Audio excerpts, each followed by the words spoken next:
एक घने हरे भरे जंगल में जहाँ पेड़ों के पत्ते आपस में बातें करते थे और नदी का संगीत बहता था, वहीं एक बहुत ऊंचे पीपल के पेड़ पर एक बड़ा घोंसला था। इस घोंसले में एक जोड़ा रहता था, कालिया कौआ और गौरी कौवी। लेकिन उनका जीवन बाकी पक्षियों की तरह सुखद नहीं था। उनके घर में हमेशा लड़ाई झगड़ा होता था और उसका एक ही कारण था, कालिया का आलसीपन। अरे कालिया, कब तक यूं ही बैठे रहोगे? मुंह में मक्खियां चली जाएंगी।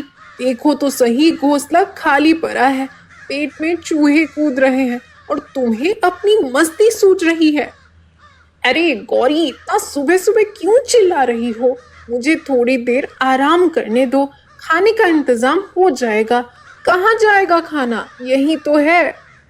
हो जाएगा? कैसे हो जाएगा? क्या आसमान से टपक जाएगा या पेड़ खुद चलकर तुम्हारे लिए खाना लाएगा? तुम तो बस दिन भर इधर उधर मटर गश्ती करते हो और काम का नाम सुनते ही तुम्हारी जान निकल जाती है। अगर आज शाम तक हमारे लिए ढेर सारा खाना नहीं लाए तो मैं तुम्हें सबक सिखाऊंगी। अरे गौरी, शांत हो जाओ, इतनी नाराज क्यों हो? मैं जाता हूँ, अभी जाता हूँ। बस थोड़ा सोच रहा था कि कहाँ जाऊं। गौरी की डांट से कालिया का दिल कांप गया। वो जानता था कि जब गौरी गुस्सा होती थी तो सचमुच बहुत खतरनाक हो जाती है। अपनी जान बचाने के लिए वो तुरंत घोंसले से बाहर निकला। उसके पंख थके हुए थे और दिल में डर। वह बिना सोचे समझे उड़ता गया, खाने की तलाश में। चलते चलते वो जंगल की एक ऐसे हिस्से में पहुंच गया जहां आज तक वो कभी नहीं गया था। ये था करक चील का इलाका।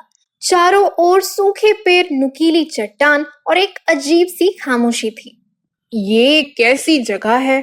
यहाँ तो कोई पक्षी नहीं दिख रहा, कोई शोर नहीं, एक अजीब सी हवा चल रही है। मुझे तो डर लग रहा है। तभी उसकी नजर एक रसीले सुनहरे आम के पेड़ पर पड़ी। पेड़ पर लगे आम ऐसे चमक रहे थे मानो किसी ने उन पर सोना छिड़क दिया हो। कालिया की आंखें चमक उठी। उसने अपने सारे डर को भुला दिया और ललचाई नजरों से उस पेड़ की ओर लपका। वाह, इतना रसीला आम! अगर मैं ये लेकर गौरी को दूंगा तो वो कितनी खुश होगी। आज तो मेरी किस्मत बहुत अच्छी है। कालिया तेजी से पेड़ की ओर बढ़ा। उसने एक बड़ा सा आम तोड़ा और अपनी चोंच में दबाया। तभी अचानक उसे एक तेज आवाज सुनाई दी। वो पलटकर देखता है और उसकी रूह कांप जाती है। एक विशाल परछाई तेजी से उसकी तरफ बढ़ रही थी। ये था करक चील। उसकी आंखें आग की तरह जल रही थी। अरे मूर्ख कोए, तेरी इतनी हिम्मत कि तू मेरे इलाके में आए और मेरी सबसे प्यारी चीज मेरे आम को चुराए। आज तेरी खैर नहीं। करक चील ने बिजली की तेजी से कालिया का पीछा किया। कालिया डर से कांप रहा था। उसने आम को वहीं छोड़ दिया और भागने की कोशिश की, लेकिन करक चील ने उसे एक ही झटके में पकड़ लिया। छोड़ दो, मुझे छोड़ दो। मैंने कुछ नहीं किया। मैं बस एक आम लेने आया था। तूने चोरी की है और चोरों की सजा एक ही होती है, मौत। करक चील ने कालिया को बुरी तरह से मारा। उसके पंख टूट गए, चोंच पर जख्म आ गया और उसकी सांसें फूल गई। उसने कालिया को मार मार कर अधमरा कर दिया और फिर उसे अपनी चट्टान के नीचे एक गुफा में बंदी बना लिया। अब देखता हूँ कौन तुझे यहाँ से छुड़ाने आता है। उधर शाम हो गई थी, लेकिन कालिया का कुछ पता नहीं था। गौरी परेशान होकर उसे ढूंढने निकली। वो चारों ओर घूमती रही, हर पेड़ पर उसकी तलाश की, लेकिन वो कहीं नहीं मिला। अचानक उसे करक चील की चट्टान के पास कालिया का पंख मिला। उसके दिल में एक डर बैठ गया। वो तेजी से उसी दिशा में उड़ने लगी। हे भगवान, कहीं कालिया करक चील के चंगुल में तो नहीं फंस गया? अगर ऐसा हुआ तो उसे कौन बचाएगा? गौरी ने हिम्मत करके करक चील की गुफा में झांका। वहां कालिया जख्मी हालत में बेसुध पड़ा था। उसे देखकर गौरी रोने लगी। कालिया, मेरे कालिया, तुम्हें क्या हुआ? किसने तुम्हें ये सब? ये मैंने किया है। इसने मेरे इलाके में घुसकर मेरी चीज चुराई है। मैं इसे यूं ही नहीं छोड़ूंगा। मालिक, इसे माफ कर दीजिए, ये तो बहुत मूर्ख है, इसे पता नहीं था। मैं आपसे विनती करती हूँ। माफी? माफी तो तुम दोनों को तब मिलेगी जब तुम मेरे लिए शिकार लेकर आओगे। मेरे पेट में चूहे कूद रहे हैं। अगर तुम दोनों एक मोटा ताजा शिकार लेकर आओगे तो मैं इसे छोड़ दूंगा। गौरी ने कालिया की तरफ देखा। उसकी आंखों में आंसू थे, लेकिन अब गुस्सा नहीं बल्कि हिम्मत थी। वो जानती थी कि उसे अपने पति को बचाना है। उसने करकचील की बात मान ली और कालिया को सहारा देकर वहां से ले गई। चलो कालिया, हमें अब शिकार ढूंढना होगा। चाहे कुछ भी हो जाए, मैं तुम्हें बचाऊंगी। दोनों कोए अब जंगल में शिकार की तलाश में उड़ रहे थे। उनका इरादा सही नहीं था। वे एक दूसरे का साथ दे रहे थे, लेकिन किसी मासूम को नुकसान पहुंचाने के लिए। उनकी नीयत बुरी थी। उड़ते उड़ते वे जंगल के एक शांत हिस्से में पहुंचे। यहीं पर टूनी चिड़िया का घोंसला था। उसी समय एक घने नीम के पेड़ पर टूनी चिड़िया अपने दो बच्चों छोटू और मोटू के साथ बैठी थी। वे बहुत खुश थे। माँ के हाथ से दाना खा रहे थे। मम्मी, ये दाना कितना स्वादिष्ट है, मुझे और चाहिए। अरे, मैं तो अब बड़ा हो गया हूँ, मुझे बहुत ज्यादा भूख लगती है। मेरे प्यारे बच्चों, पेट भरकर खाओ। मैं अभी जाती हूँ और तुम्हारे लिए और दाना लेकर आती हूँ। टूनी अपने बच्चों को घोंसले में सुरक्षित बिठाकर दाने की तलाश में निकल गई, लेकिन उसी वक्त कालिया और गौरी, जो पास ही के एक पेड़ पर छिपे हुए थे, इस मौके का इंतजार कर रहे थे। कालिया, ये मौका है। देखो, माँ चली गई है। बच्चों को उठा लो। गौरी, ये हम कैसे कर सकते हैं? ये तो गलत है।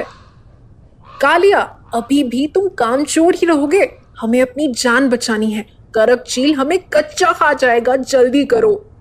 गौरी की बात सुनकर कालिया का दिल तो नहीं माना, लेकिन डर के मारे उसने हिम्मत कर ली।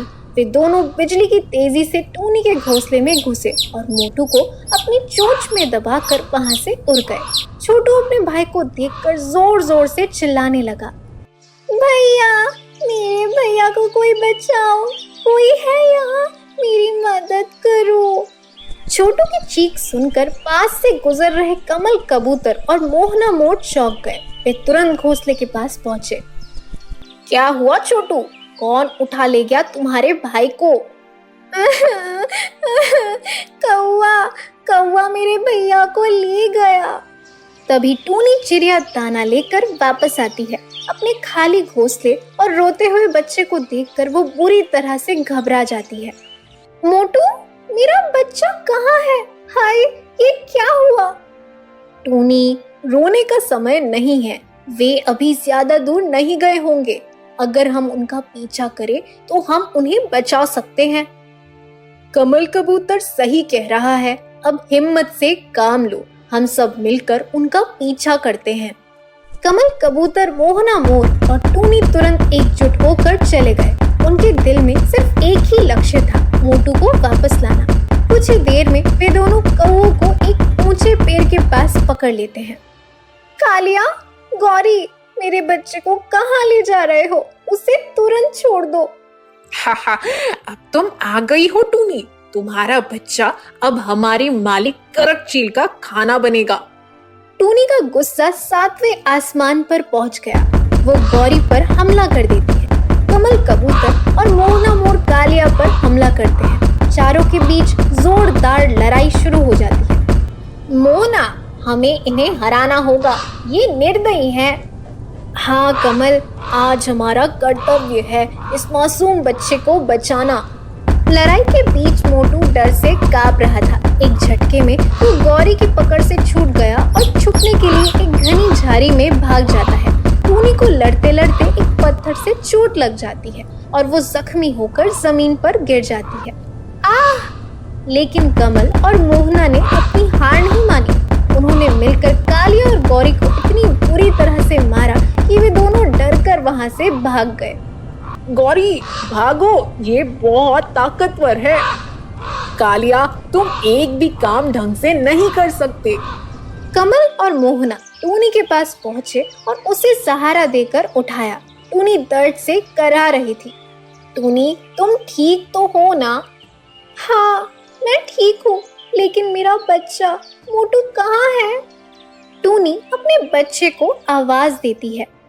मोटू बेटा, मैं यहाँ हूँ, बाहर आ जाओ। मोटू अपनी माँ की आवाज सुनकर झाड़ी से बाहर आता है। उसकी आंखों में आंसू थे।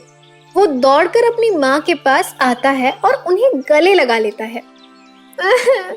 मम्मा, आप कहाँ चली गई थी? मुझे बहुत डर लग रहा था। मेरे बच्चे, मैं यही हूँ, मुझे कुछ नहीं हुआ। मेरे कमल और मोहना ने हमें बचा लिया। उस दिन पूरे जंगल को पता चला कि अगर हम सब एक साथ रहें तो कोई भी बुराई हमें हरा नहीं सकती।